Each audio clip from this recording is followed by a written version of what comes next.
The Killer is one of Netflix's best film offerings this year and one that I can't praise enough.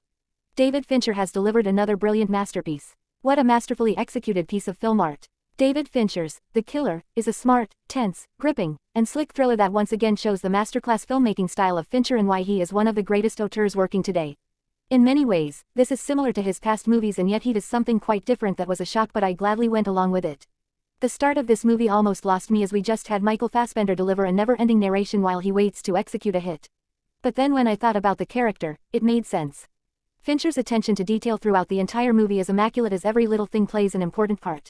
During this beginning, we see how precise Fassbender is as he cleans up after himself to avoid leaving a trace, to trying to keep his heart rate low to prevent certain mistakes from happening when the time comes for the hit, and to him getting something from McDonald's to eat while he waits. All the while he's seemingly narrating to himself almost like he's bored and trying to focus on something that gives him that structure to stick to his plans and methods. And the narration brilliantly cuts out when Fassbender gets caught up in the moment.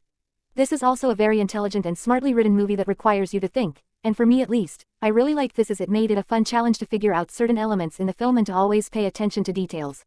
The technicalities of the film are also simply phenomenal and easily the best I've seen from a film this year. Very tight and precise editing. Fantastic use of lighting that presents Fassbender's character in a very menacing but standout way, especially during the nighttime scenes.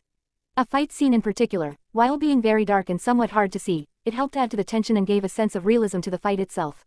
I can see this being a very polarizing film for some as this is different in a way that most won't be expecting. But I really love this and is a best of the year contender. I love a good thriller and this is one that's done in such a masterfully satisfying way. In a lot of ways, this reminded me of the Hitman video games but also James Bond if those films were way more grittier and violent but still retaining that engaging slickness.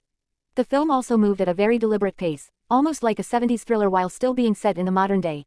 The opening as well is massively influenced by Rear Window. The Killer may have a story in this genre you've seen before, but when you have David Fincher's meticulous perfectionism on display it doesn't matter.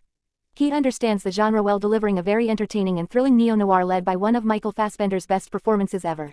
My favorite film of the year.